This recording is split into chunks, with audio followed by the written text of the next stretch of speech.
Right. I'll call to order this meeting of the Southeast Polk Community School District Board of Directors on January 9th, 2025 at 5:30 p.m. Karen, would you do the roll call, please? Bridget, Here. Chad, Kelly, Here. Rick, Here. Brett, Whitney, Lori, Right. We do not yet have a quorum, but there is Brett's on his way. So we will. Whitney should be zooming in as well. And Whitney will be joining us on Zoom. So we'll just wait for confirmation of that. Are we able to move forward? Wait, no. We'll just wait? Yeah. Okay. First time I've experienced this. We'll just wait for Brett or Whitney.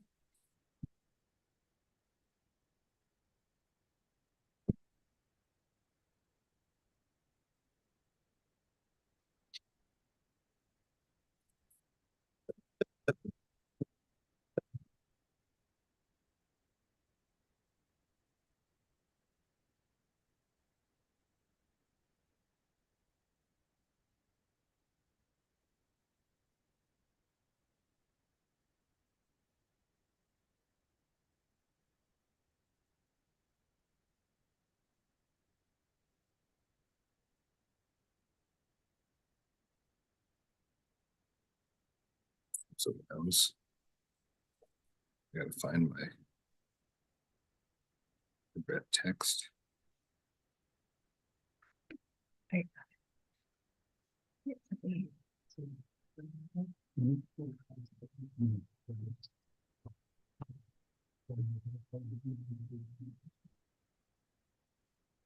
Didn't have any material plan.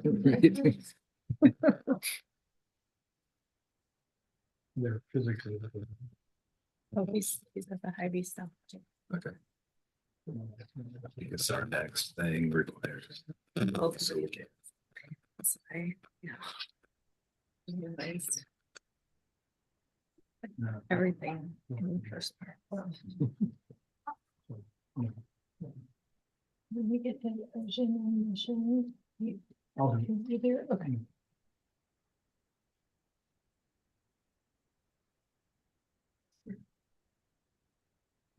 What is that, the Hy-Vee stoplight? I think it's pretty close.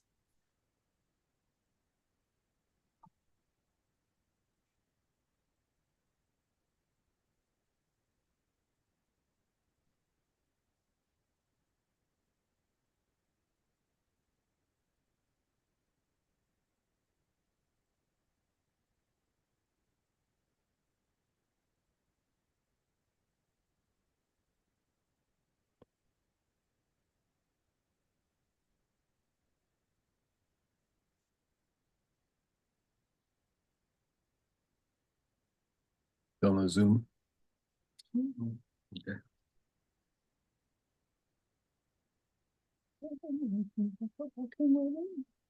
Yeah. Oh.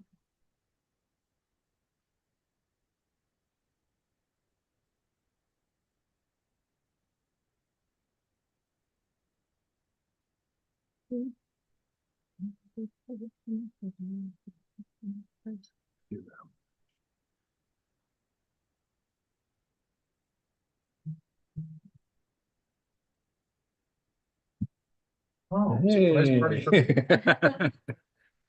Sorry, I'm late. Brett is now here, so we can let the minutes reflect that, and we do now have a quorum. So next we just need a motion for the agenda adoption. Motion. Go ahead. Motion to approve the agenda. Second. All right, thank you, Brett and Rick. Any No changes. no changes? Okay. Karen? Kelly, Yes. Rick, Yes. Brett, Here. Bridget, Yes. All right, let's stand for the Pledge of Allegiance. Pledge allegiance to the flag of the United States of America and to the republic for which it stands, one nation, under God, indivisible, with liberty and justice for all. Okay, next is the district vision and mission. I will be glad to do that. Southeast Polk will learn, lead, and live. Success for college, career, and civic life. Engage all students in the learning and challenging curriculum delivered through quality instruction. Thank you very much. Now we move on to public comments. The first item, before we take public comments, we'd like to recognize the Southeast Polk football team for their fourth state championship in a row for 5A football. So they're, come on. up Welcome. and welcome. Congratulations.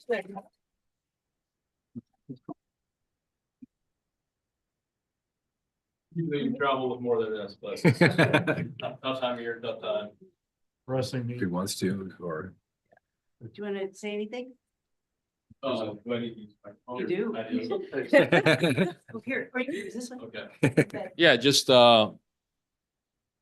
this never gets old, so we appreciate, the opportunity to celebrate our kids and are proud of, obviously all their accomplishments and, you know, the successes on the field are a direct reflection of the people of these communities that make our school district what it is. And, we're proud to represent that, you know, each and every day. And, you know, we're, you know, obviously celebrating 24, but as the calendar moves to 25, we're back to work. So we're, wishing our seniors the best in their endeavors, and there'll always be football players in our program, and looking forward to the future. The future is bright, and we're excited about you know, many years to come. So thank you for your support to the school board and to district level administration and obviously the community as a whole. It's a special place because of the people, and that doesn't go unnoticed with our football program. So thank you very much.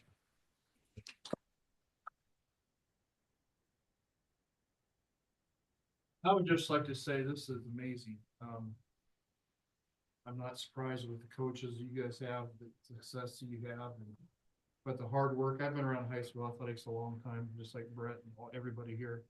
Dr. Lepnik is a former coach, but what you guys have done the last 4 years, but especially this year, from the start you had to the finish you had, in those last 2 games, man, you know, I and the rest of the community was at the dome, and I thought, you know, the semifinals were amazing. Only to see the best game I've ever seen, or the best finish I've ever seen. Did you leave early? I did not leave it. I can tell you about 6 people that did. Well, I was like glad I didn't do it, but you guys came back from I shouldn't say the dead. You guys just didn't give up. You guys, you know, that's why people shouldn't leave. You guys never quit. And Brett gets the first. You know, he's close to the action, so he should be the one speaking. But just tremendous guy. I didn't let me run chains for some reason. But you guys don't quit. And the coaches, you guys work 365 days, I'm sure. Some of you are continuing, which is great. Some of you may not. Just look at the character you guys have built, besides the 4 trophies. It's just, I'm sorry, you guys should be talking. No, I think just the no quit attitude, I think on everybody's behalf was awesome to see, and I'm just glad it's not us on the other side of that onside kick. I feel sorry for that kid, but best for us, bad for them. So congratulations, guys. Yeah. Thank you. Yes. Thank you. Yes.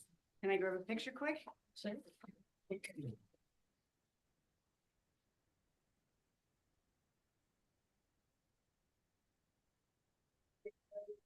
I was like, it's got a tall. You were there. Yeah.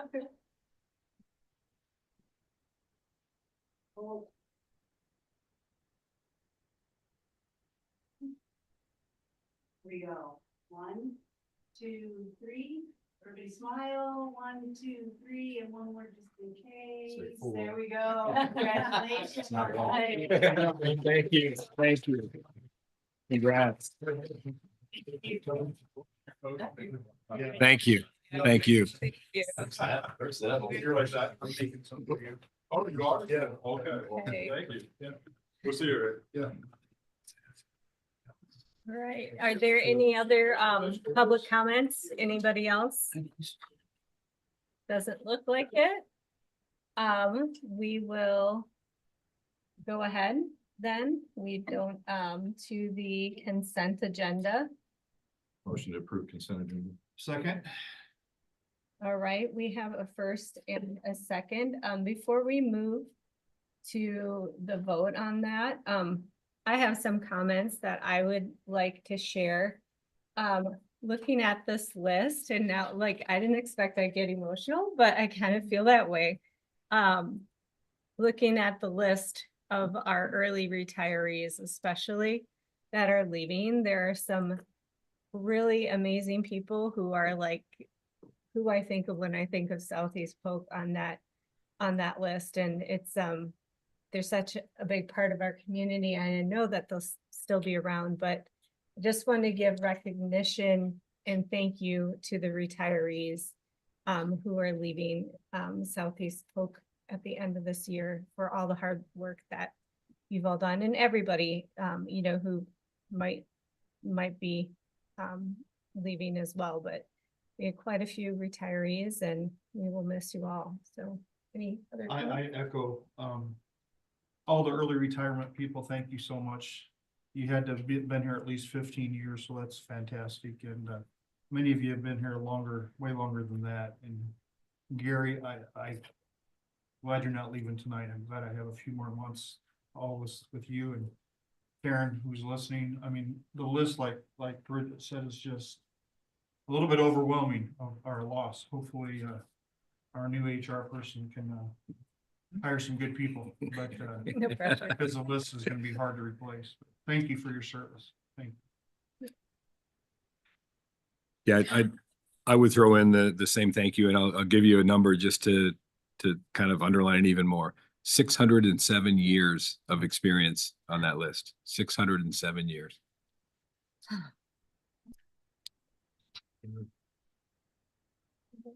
Amazing. I guess we did have a first and second, so if no other comments, no one else has comments to make, we'll move to a vote. Rick, Yes.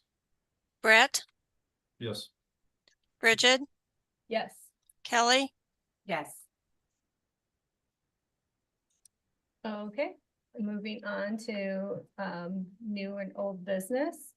Item A, dropout prevention at risk plan. Motion to approve dropout prevention at risk plan. Second. All right, thank you, Brett and Kelly. Any comments?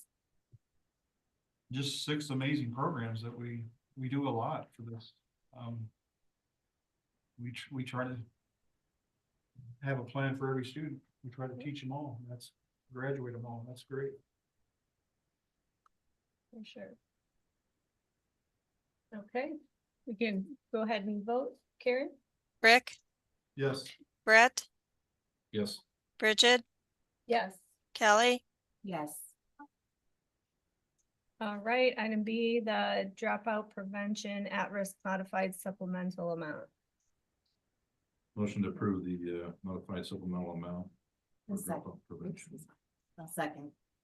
Okay, thank you, Brett and Kelly. Any comments? Questions? Are we at the max on that? Is that Those questions, right? the max of what we can? Isn't there a max on dropout prevention? There is a calculated max, yes, based on enrollment. It's 5% of our enrollment or regular program costs, expenditures. Thanks, Kevin. Any other questions? Okay, Karen? Brett, Yes. Bridget, Yes. Kelly, Yes. Rick, Yes. Okay, then item C, approve school building infrastructure assessment study agreement. Motion to approve phase 1 and phase 2 of this your study agreement. Second. All right, thank you, Kelly and Brett. Any questions? Comments? I think did we look at this at the last meeting? Yeah. Okay, no questions or comments? Okay. Karen? Bridget, Yes. Kelly, Yes. Rick, Yes. Brett, Yes. All right. Item D, the middle school project total fire prevention, final completion. Motion to approve middle school project completion for fire protection. Second. Okay, thank you, Brett and Rick. Any questions or comments? What, do you know how many completions we're still waiting on, or What's the question? how many completions are do we still have? I think we have one left and that's our landscaper. They can't get the work done right now. Not right now. Oh, okay. All right, I guess we'll. They get- could, it just wouldn't be any good. Get out. Not that much frost in there. Okay, Karen? Kelly, Yes. Rick, Yes. Brett, Yes. Bridget, Yes. All right, item E is a resolution to fill, let's see, have somebody represent the board to fill, vote to fill a vacancy on the Heartland AEA Board of Directors. So we need to nominate a delegate to participate in that vote and an alternate in case the first delegate isn't able to go. I'll make a motion to nominate Bridget Ernst as our representative to the Heartland AEA Board of Directors meeting to fill the vacancy for District 1. If you accept, I do. okay? I'll second it. Thank you very much. Okay. Did you want to add an alternate in your motion? That'd make it easier. Sure, Yeah, yeah. Chad Crab is all. Let's talk. Do you still second that? Okay. Okay. Thank you. Thank you. I appreciate that. Okay. Here, Karen? Rick, Yes. Brett, Yes. Bridget, Yes. Kelly, Yes. All right, on to topics for discussion. First is professional development update. And that is Joellen.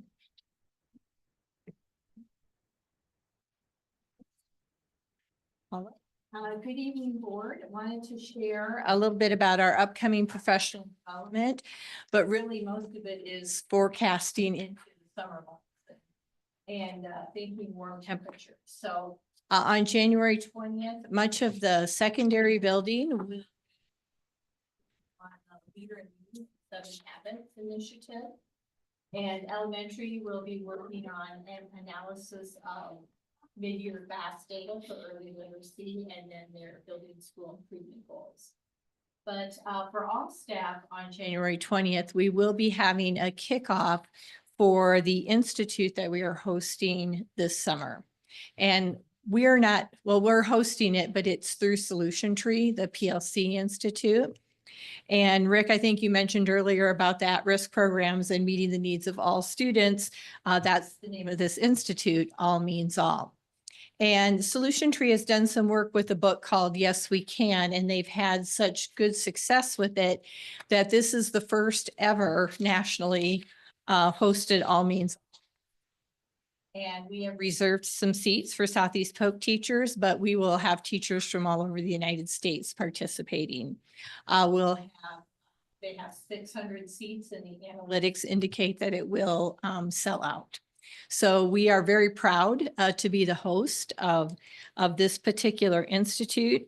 As you can see on the flyer, those are the national speakers that be here working with teachers from all over. Some of those people are authors of the book. And then there's also practitioners both at the elementary level and at the secondary level. We've done a soft launch, kind of letting people know so that they can save the date.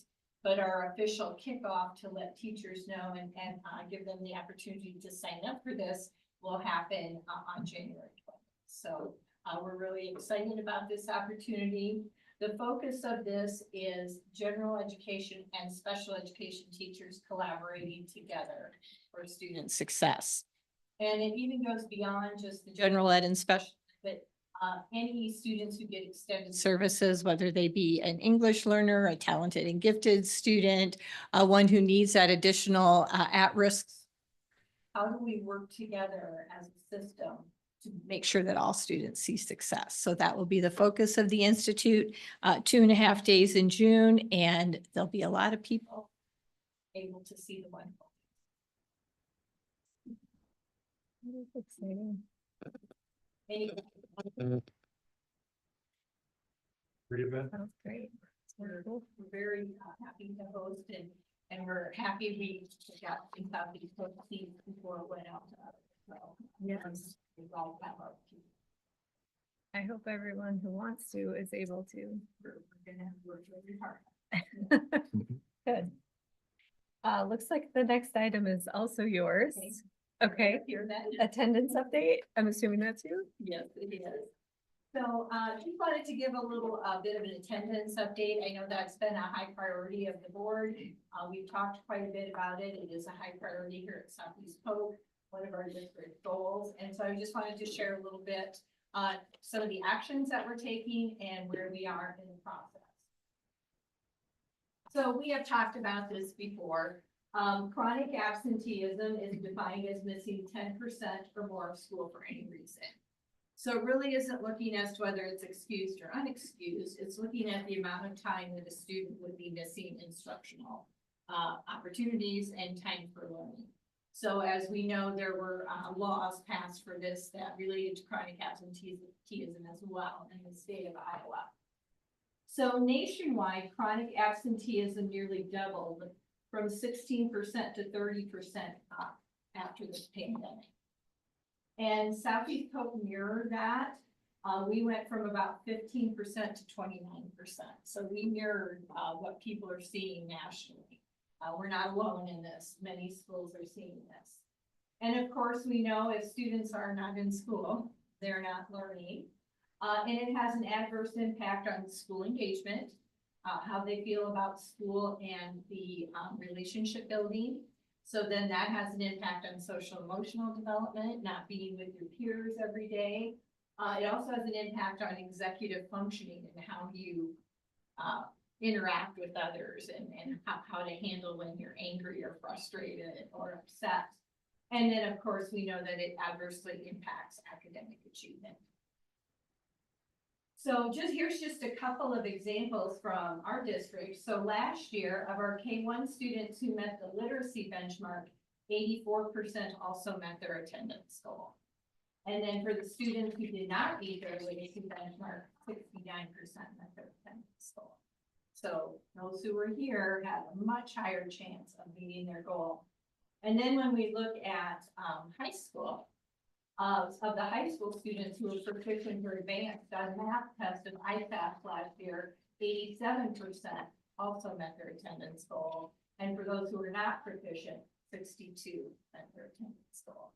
So every day matters. And that was a mindset that we had pre-COVID, and that is the mindset that we were trying to reestablish post-COVID, that coming to school every day where you're physically and healthy and able to do so every day. So some of the things that we're doing here at Southeast Polk, we have put together an attendance leadership team. This is primarily made up of principals, assistant principals, SAM, and counselors. And we met pretty frequently at the beginning of the year because of the new legislation. And now we meet monthly and we review the data each month. We review different strategies each month, and we just update processes and share successes across the team. And this is some of the data that we started with. So again, this is pre-COVID, 1920. That year we got out in March, so we didn't take attendance data for after spring break. And then this was the year that we had a lot of different pathways. We were hybrid, we were completely online for a while. And really our attendance procedures were pretty loose, so to speak. If you logged on, you were marked attending. It was the year that we came back after all of that into a regular school.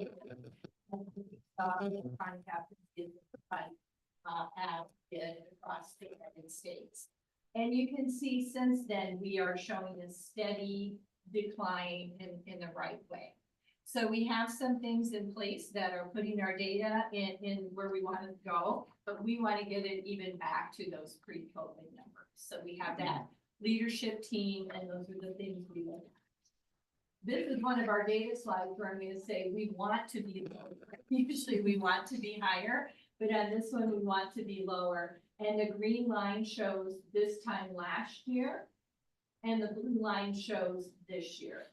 We had a little spike going into winter break, but that has since come down again to the 16, 17% mark. So we're seeing that trend line return to where we want it to be. So when we look at those percentages, and that line might look a little narrow, but as compared to last year, 350 students are no longer chronically absent who were chronically absent last year. So that's made a difference for 350 students. And since our peak year, we have improved chronic absenteeism by 658 students. So every little percent we can work on is going to make a difference for a significant number of students, and we're going to continue to work in that area. Dr. Halotnik brought this back. It might have even been from a board training. I'm not sure when you brought that back, because I know a lot of you have had board training as well in this particular area, but I thought this was very powerful, that there is no one magic bullet. It's a complex issue, and so it doesn't have a single solution. But school connectedness is the closest thing that we have to universal prevention. So if we can keep school connectedness and keep kids in school, then we can teach them, and they can learn, and they can build those relationships and feel confident in that way. So related to school connectedness, we also have an attendance task force. And we have divided this up into elementary and secondary because we see some of the needs that are different. We know that once students are driving, it presents a whole different issue. So we have elementary and secondary, and these are made up of teacher leaders. So you will see model teachers and instructional coaches. And they are participating in these task forces, and we have been working together all year. And these are the 3 areas that we are pursuing as a team. Positive engagement with families and students. We know that positive engagement has a much better impact than punitive measures. We know the punitive measures are there, but we really want to lead with the positive engagement and working together with families and students. We want to have actionable data. So we don't want to wait till the end of the year to find out a student was chronically absent. We study this data very regularly so that we can intervene early and turn things around. And then capacity building, just building that culture of attendance in our classrooms, schools, and districts. So that is our expectation, and how can we support you in helping you meet that expectation.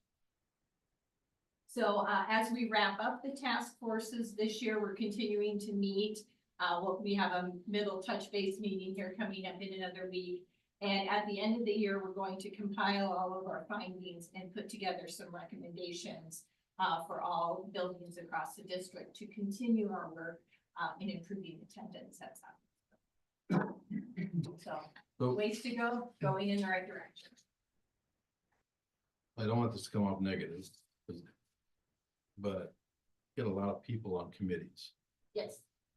So how do those 2 committees actually work together? And then I'll pull out an old Joanne Mueller. How do you measure that being successful Sure. when you got so many people making decisions? Who's because obviously you're in charge of that, but how does that trickle back up to making sure? Because I know in the past it was the principals would call I usually got a call like, hey, we're going over to Frank's house and we're gonna go get Frank. Well, it's a little tougher today because Frank's parents are more resistant of, I can't get them up or whatever. And so how do we, are we still in that alignment, I guess, of being proactive of going to get them, or are we, well, I guess, take me in the moment of this task force and stuff and. All very good questions. So, to back up a little bit, when we started, so again, model teachers and instructional coaches have extended contracts. So we translated some of those days into this additional work for the attendance task forces. So the first couple of times that we met, very first time we met K-12. So both task forces together. And then we split into elementary and secondary and dug into the data. And we are following a very structured process for this. If you remember last spring, we had Dr. Luis Cruz in here, and he does a lot of task forces with teacher leaders. His philosophy is that teacher leaders have much more influence on what goes on in the building than district administrators. So really building that capacity with the wonderful teacher leader structure that we have. So we have 3 groups that we have: one that's on family partnerships, one that's looking at data, and one that's building relationships. So 3 very good. And we have document work time. We monitor this data and see how it's changing the data, and they're very precise with that. If a student meets 15% of chronic absenteeism, we have an engagement meeting. And with that, we put strategies into place, and we are keeping track of which strategies are having the best impact on students improving their attendance. So for example, if a student doesn't want to get out of bed every morning, he just, we talk to the kids and one goes, well, my blanket's really warm, I just want to stay in bed. So that intervention is for the student. But we might have a case where parents are working several jobs and they can't get transportation. So that's a different type of intervention. So we're really pinpointing. A student intervention wouldn't make much sense there. The student wants to come to school, but the transportation is the barrier. So part of our work is discovering what the barriers are, removing those barriers, and then making sure that we have a clear pathway to get to school. Do we sometimes go out and get kids and pick them up? Yep. Sometimes we have moms who say, I can't get them out of bed. And when the principal comes to the door, they get out of bed.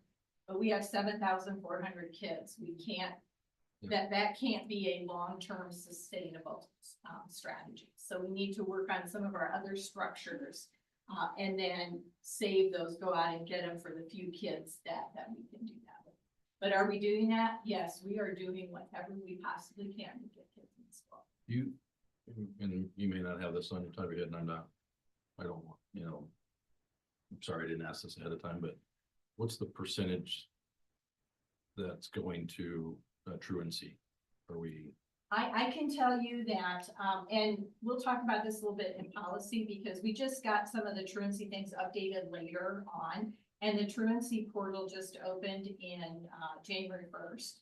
But so far we have had 2 students referred to truancy, 1 family. So, and we have a few more that are on the horizon, but we've been able to solve most problems before they get to the truancy. So, well, then that's good. I mean, I'd rather have that too. I think I agree with you. I mean, the court's not always the right answer, but so it sounds like there's some good stuff there. I guess I just want to make sure that we're not just getting a bunch of people together and then I want them to feel like they are being productive and actually making a difference. And I get the data is important because I mean, the data shows you can't bypass the data. I mean, it's right there in front of you. So you got to here or they're not. react to it. But I mean, I do like that proactive approach that, we haven't been able to do that because of COVID and just different, dangers of going to people's houses. I mean, you hate to think about that stuff, but, and on the flip side, we don't want kids coming to school who are contagious and sick. So, Yeah. we have to find that balance and what that works there. Nope. I really think the engagement meetings have the capacity to, as an interim piece before we go to truancy, that we're getting better results out of that. 'Cause parents have to come in and they have to sit down or Zoom meeting or telephone, and they have to sign a contract that says, here's what you're gonna do, here's what the student's gonna do, here's what we're going to do. And I think that has been a more personalized data point, an interim piece that I am anticipating will support this more. Because some of these numbers, it seems like they're probably maybe more, I don't want to say exaggerated because of the new legislation. Because when you look at, I can't off the top of my head, but just the way the structure is, like if you go to this, if you got a doctor's appointment that's unexcused, or are those seriously being put into, like maybe you're looking at a different category and saying, well, really, this isn't a truancy issue. This is just the legislature being not thinking it through completely. I got other words for it, but it's just like, it makes no sense. Well, there are some things that they're discovering, because I think they're getting a lot of communication. But it's really through two lenses. So chronic absenteeism is, are you in school or not? Doesn't have anything to do with excused, unexcused. So there's two lenses. Are they here or are they not here? And we work through that lens. The truancy lens is it excused or unexcused? So they may not have been here, but it may be because they had a long-term illness. So we can look through both lenses. One, how can we help? If you haven't been in school because of a long-term illness, how can we help you stay caught up in school? And truancy really looks at, okay, you're just blatantly unexcused and not in school. So it does, there's a lot of things that need to be revised, but it does let us look at attendance from two distinct lenses. Okay, then I guess, yeah, not knowing that much about it now with the changes, I mean, that makes more sense, because it's like, you can't categorize it all as, chronic isn't because I've got the illness, or I had a funeral. Exactly. Maybe it just was a bad year, and this just was not that student's day. I You can mean, predict things that are Yeah. gonna happen. So, Okay. yeah, so it does allow us to not be punitive in that situation, but still recognize, hey, you missed some school. What can you do to help you? thank you. Dr. Latham, I just want to say that, to be honest, when you came to us in July or August and explained this to us, the state regulations for this year, I thought, there's no way. Because I just been around kids in school for most of my life and seen all the excuses like Brett's mentioned, and I just shook my head that night, went home thinking, this is just not possible. So thank you to your committee, these 24 people, for doing the impossible. And I know it's just not just these 24, although these 24 I'm sure did a lot, but the 11 principals, the vice principals, the SAMs, the counselors, teachers themselves are doing a lot of work. Like you said, the night in November when we had the elementary and secondary people come present, I heard several principals, I'll go get them. I'll go get them. We all heard it. And they do. And to Brett's point, that you have to, I don't know how to say it nicely, just have to shake up the bushel. I mean, you have to. And I didn't think it was possible. So here on January 9th, I'm saying thank you. The numbers, I can't remember them, 350. Is that what it was? I didn't think that was possible. And I'm glad I'm wrong. I'm glad you guys, and I can't imagine the hours that all these people, I mean, there's some in these contracts. I was worried at the state convention about our certified mail and what that was gonna cost us. And with these kids come to school, that means we're not sending as many letters. I'm reading between the lines, but I didn't think it was possible. I'm here to say I'm glad I was wrong. And I want to echo the statement that you made, that people all the way from every person who's in the building, whether it be a food service worker or everyone is working to make sure kids get to school and to solve the problems that might be keeping them in school. And people are working very, very hard on Yeah. this. So I would echo that. That's exactly right. Yeah, Leah Morris, just my background in special ed, they have a tendency to be non-attenders sometimes, so thank you for what your department's doing. Because sometimes those kids don't have supportive parents. Sometimes they do. Yeah. Thank God. But, Yeah. Mhm. And we all want the same thing. So it's an opportunity to work together to Yeah. get there. But again, I'm just shocked on the numbers, which is, I hope it makes. I do too. Can we get, we don't have to do it in this, so. I say that because it's city hall. But in our new thing, can we do that? Every day matters on the wall. So Yeah. Mhm. I mean, Good little slogan. it's no different to me than engaging all students. It's like, Yeah. we pushing that. I don't know what Jeannie's not here to. what do We you- have it on the top of all the communication that goes home with the engagement plans and the notification letters and the little nudges, communication nudges. I mean, That's on. people. You think it would be simple to say everyday math, but Yeah. what is everyday matters? Yeah. Having a child in school, I think that just needs. Absolutely. just Keep pushing that until, they get tired of it. They're like, just go to school. I'm tired of hearing this everyday matters. I said, you get them to school, we'll teach them. We've got a lot of data that says they're in school, they learn. So Is that copyrighted? Can I use that? or not? I think it's your phrase now, Yeah. Brett. I think we own it now. I'm not taking credit. I think it's just a good, Yeah. It's kind of, the action. And I think I got it right. 1% every day was that? Mhm. Yeah, 1% better. Yeah. I had to use that the other day at work. Yeah. To an employee, and it's like, I was like, it just spewed out of my mouth and I wasn't even thinking of it. And I'm like, oh my gosh, I do pay attention. I guess. Yeah, very good. But yeah, so. Yeah, but I like it. We'll just keep saying it till they don't want to hear it anymore and they just, yeah, I love it. And thank you for the clarification too, because I think, with the new attendance law, a lot of parents, including myself, were very apprehensive. We Yeah. had a perfect first quarter, and we've had a rough second quarter. Yeah. Strep Yeah. throat and going into the winter months. Yeah. And so just reassuring the parents and everything that, that you are looking through both lenses. Yeah. I did have a question though. Do you have any early figures for how much the correspondence and certified letters are costing at this point? We did collect that at one time. At one time, I know it was about $6,000 or $7,000 and we've sent quite a few since then, but we are keeping track of that. So we'll have a figure for you. But yeah, it's been significant. And there's no way to get that back through, like, say they would send a truancy, they had $500 in letters.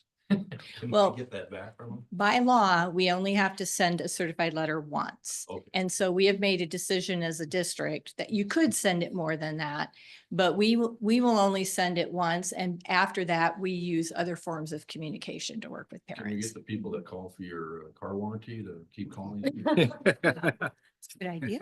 Might take you up on that Yeah. Is it fair? Is it substantially higher than it was last year? substantially. Yes.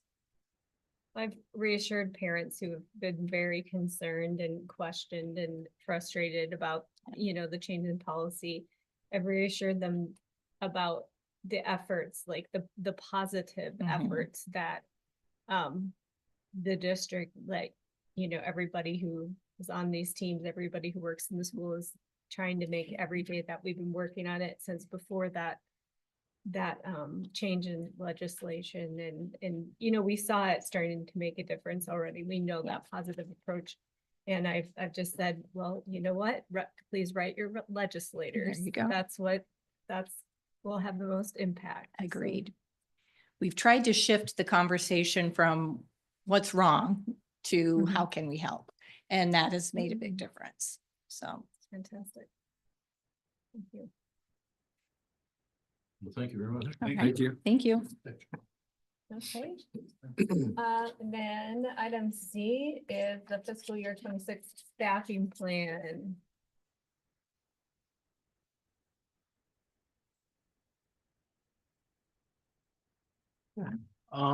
Switching gears, staffing plan, I think I'll start with new classified staff or additional classified staff.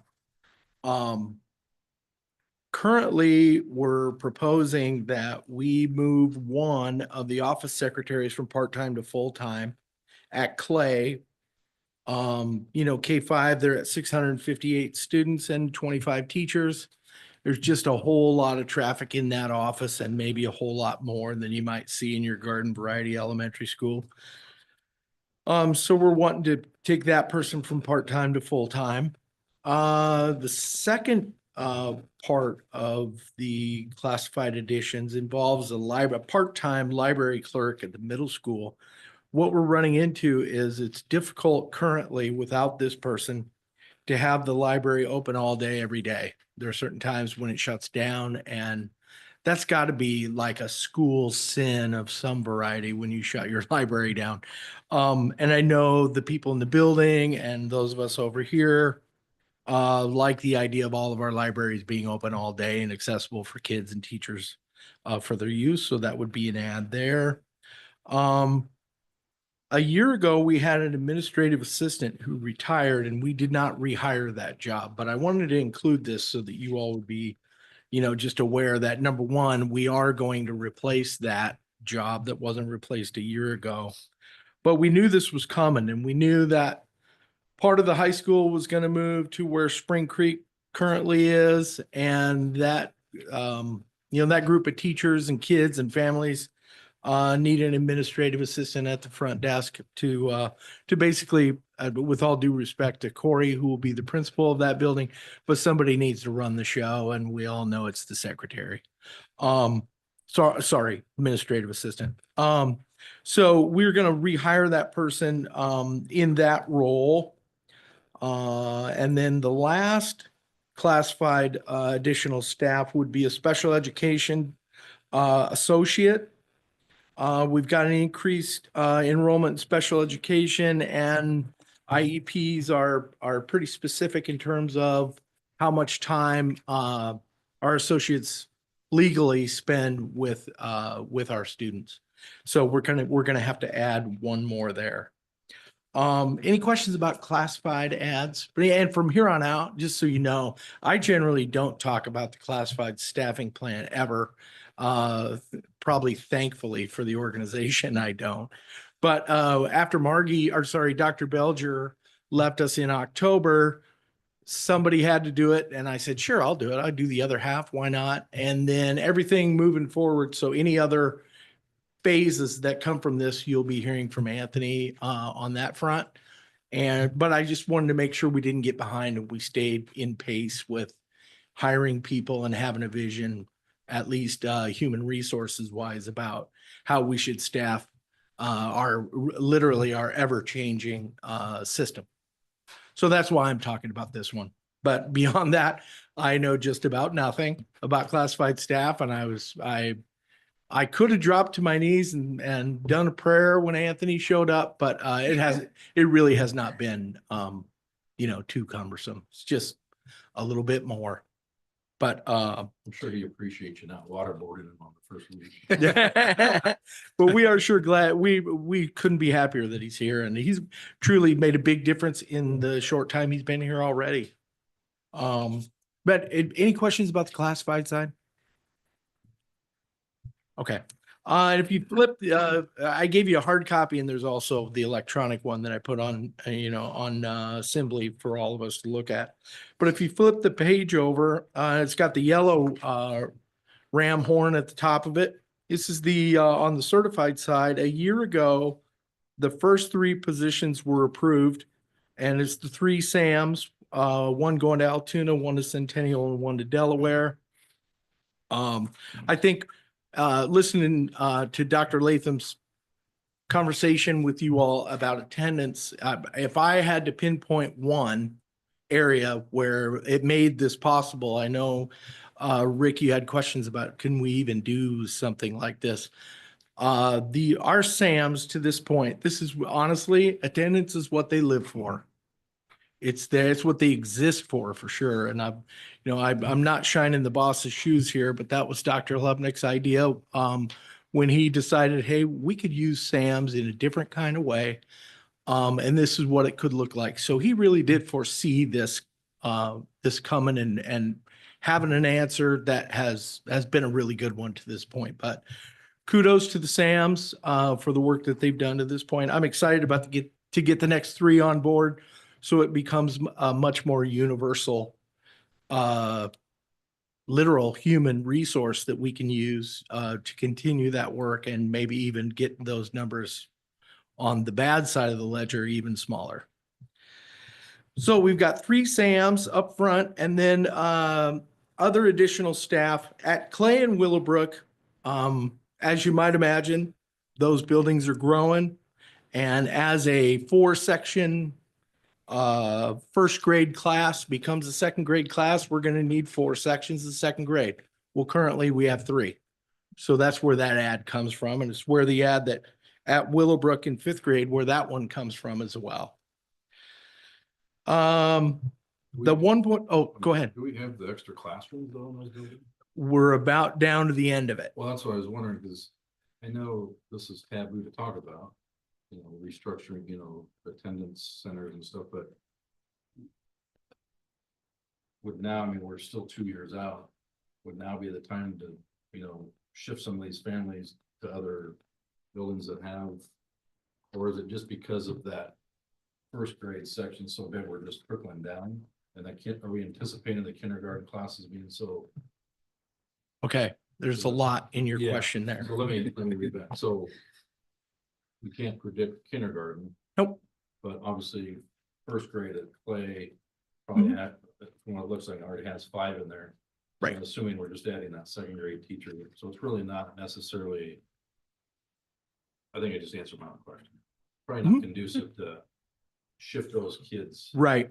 because they've already been there. In response to the other part of your question that may not be as obvious is we're kind of doing that currently already in order to keep our numbers. If you look at the enrollment numbers across the district, they're starting to get a little bit warped in certain areas because kids are continuing to come to Southeast Polk, and which is fantastic. And it's kind of like Doritos, we'll make more, we'll figure it out. We'll build another building in 2 years, or, how all this is gonna eventually work its way out, will be temporarily remedied by our next elementary school and a districting process that'll probably precede the construction of it. So I think as we, look at these hot spots that we've got and buildings that are full, those would be possible solutions down the road. But I do want to emphasize, if we can have somebody instead of going to Willowbrook, go to Altoona or Centennial or another Altoona-based elementary school, a lot of times we do it. I mean, in particular, if the family is, if they're not just dead set on, I want to go to the neighborhood school, we give them those choices and they take them a lot. Because usually it's kind of attractive for a family to go, okay, well, we have this brand new kindergarten student and we just moved from Sheboygan or wherever they came from. And they're new to the community and they have a choice of, do you want to be in a kindergarten classroom of 24 students, or do you want to be in one with 17? It's, for a lot of families, that's a no-brainer for them. That's probably a good point, because my question should have probably been on the kindergarten piece of it, not the 2nd to 5th grade classes, because they're already structured there. Right. In kindergarten, you can relieve some classroom space by unfortunately having to move them. I Yes, guess that's why this is probably a shameless plug for, we need a new elementary tomorrow. Sure. yesterday. no shame Maybe. required, for So sure. Whoever's listening, November 25, bond, please vote yes. Can I do that, Kevin? I just did, so. Okay, moving down, are you good with that? Oh, yeah. We'll go on to our next item. Okay. The elementary counselor currently at Runnels is also at Mitchellville. So she splits her time half and half. And both of those schools are getting somewhat bigger. They're growing. Working in 2 buildings is a difficult proposition that we try not to put too many people in. And even as wonderful as our current counselor is, and she is, believe me.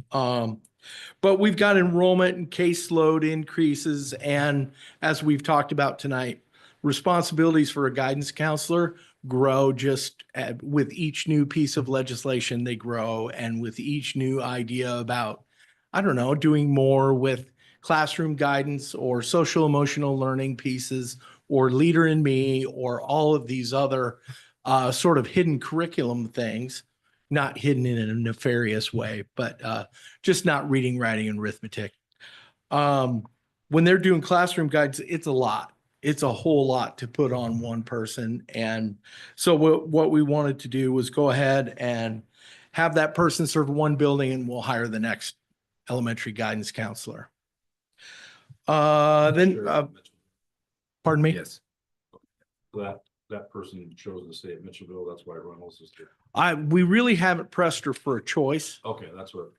but I think that's where this is I think that's where it'll end up. I think she'll stay at Reynolds mostly because her own children go to Reynolds, but I don't want to, I mean, some people, like if you would ask my dad, he would love to have my brother in his class all the time.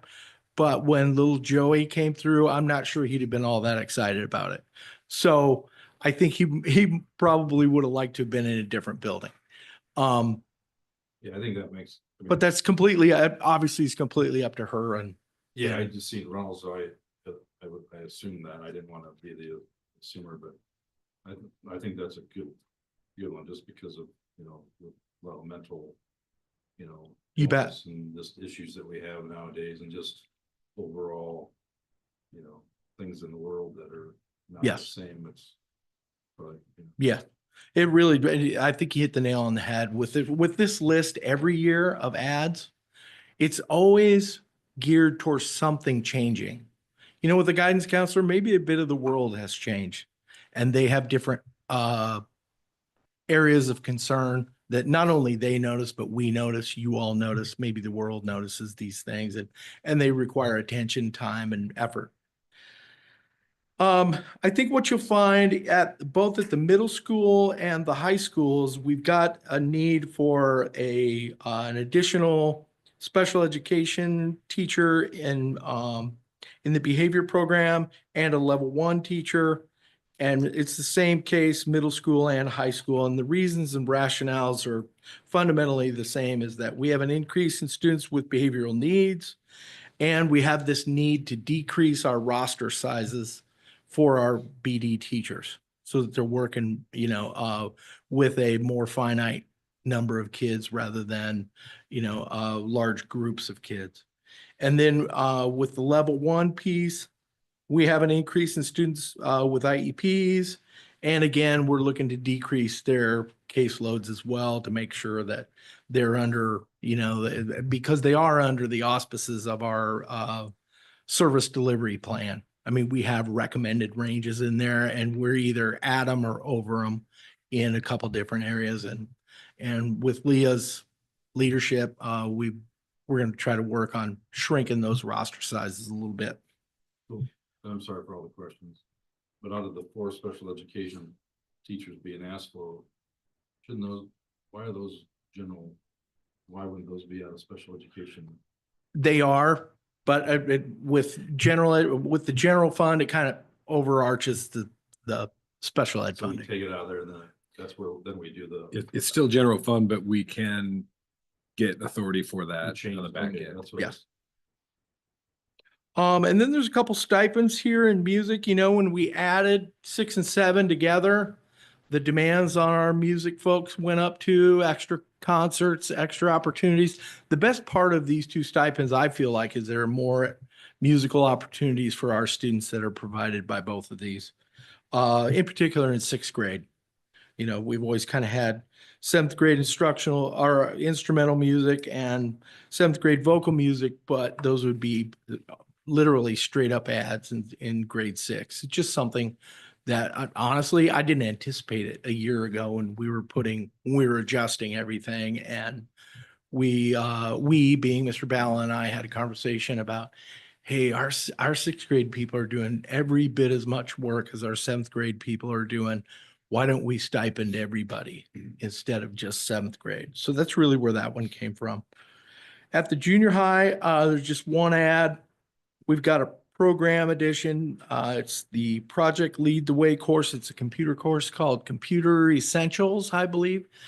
And so we're going to need an additional business teacher for that, because if you recall, we had a couple business teachers who came over for part of the day. They came over from the high school in order to finish up that 4-year plan approach that we had taken over a number of different years.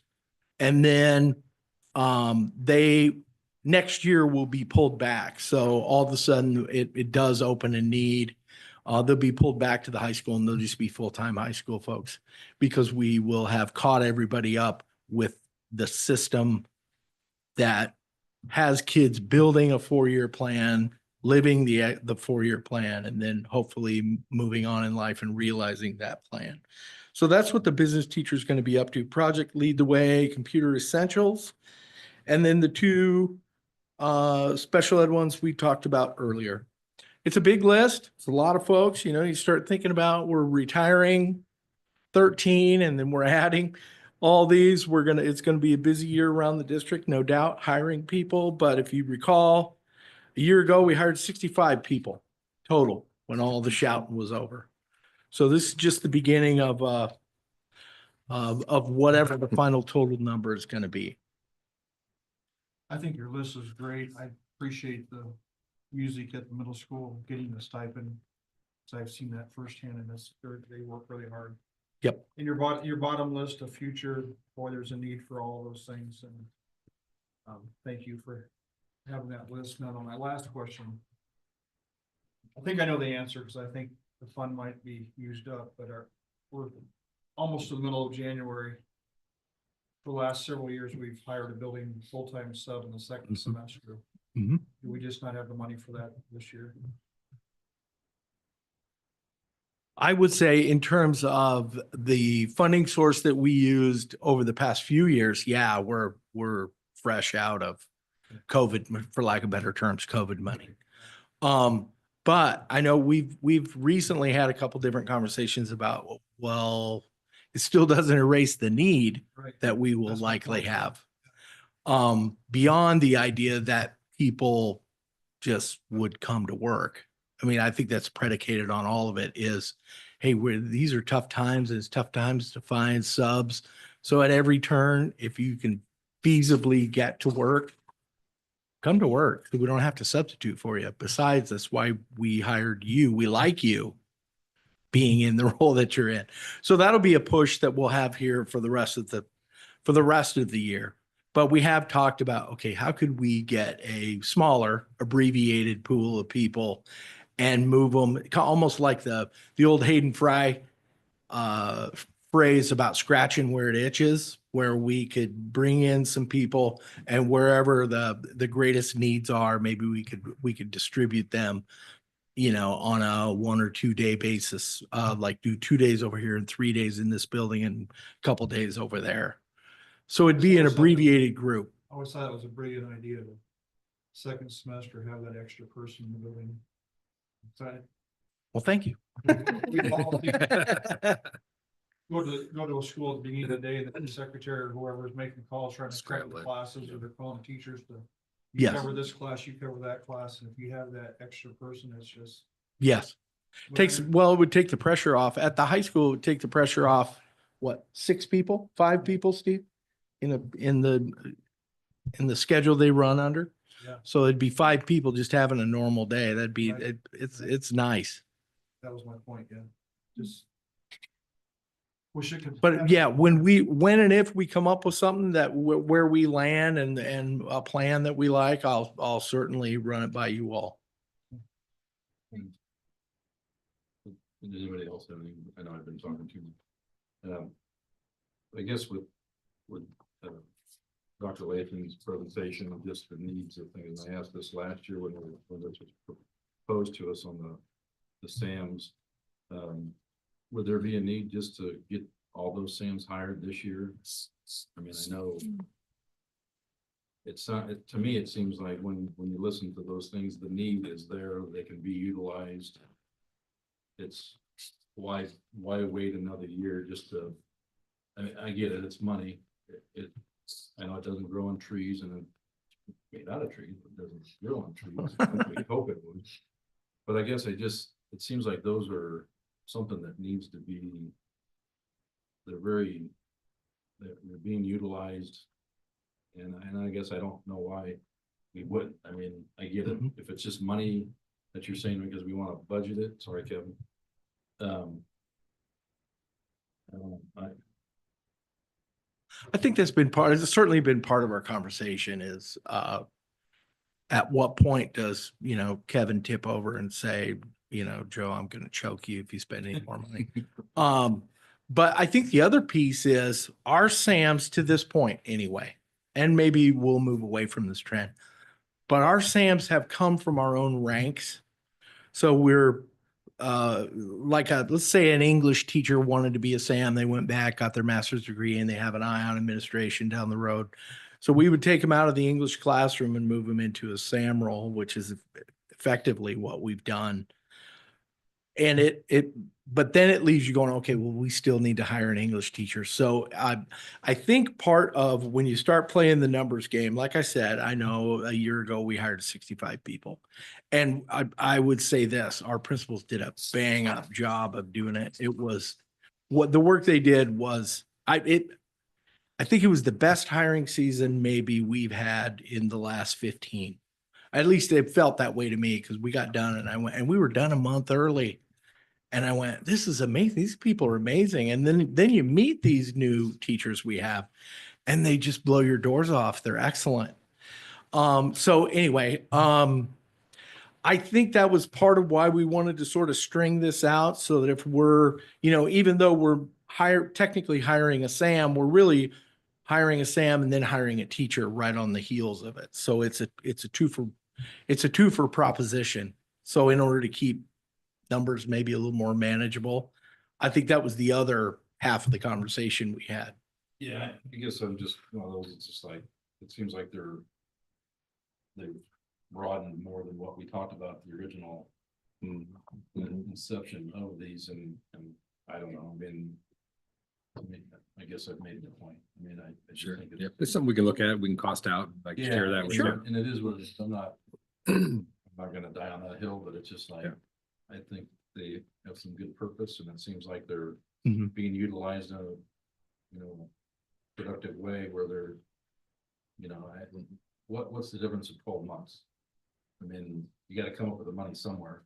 I mean, Kevin's gonna have to scramble next year he's ignoring me now. That's fine. Can you find $180,000, Kevin?